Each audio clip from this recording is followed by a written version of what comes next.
One of the gifts we are given in a circle of trust is a chance to see how abnormal violence is. Here, surrounded by ground rules that help us relate to others in life-giving ways, we experience our innate capacity to honor, not violate, the identity and integrity of every human being, including ourselves.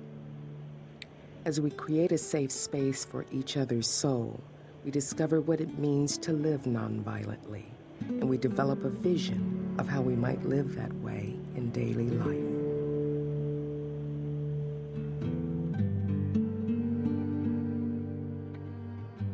It's not just in relation to war in the world, as important as it is that we take a nonviolent position towards problem solving on a global scale, I believe, but that the workplace, which is the battlefield of many people's lives in the sense that it's where they feel their identity and integrity threatened so often, as that doctor does who said to me a few months ago, I work in a situation where every day they have me right on the edge of violating my Hippocratic oath.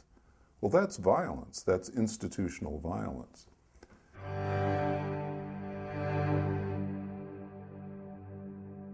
That we understand that violence isn't something we do only with bombs and bullets or with punches and kicks, but we do it institutionally, we do it verbally, we do it in our relationships to each other.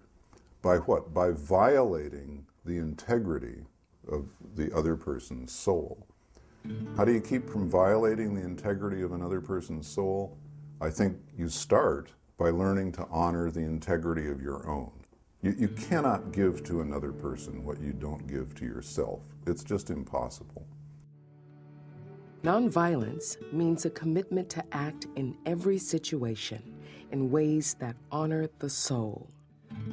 In circles of trust, we begin to see how the principles and practices of the circle can be exported to other parts of our worlds, to the family, the neighborhood, the workplace, and the public arena.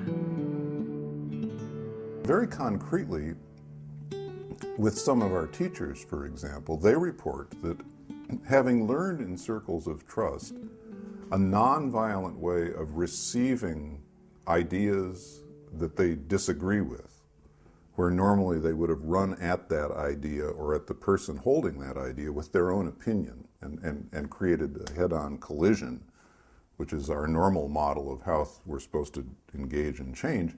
They learn instead to be receptive, to be open, to turn to wonder about where this comes from in this person's life, and then to ask an honest, open question, which not only helps hear that other into deeper speech, but sometimes will help me, the questioner, hear that there's more that we have in common than I thought at first blush.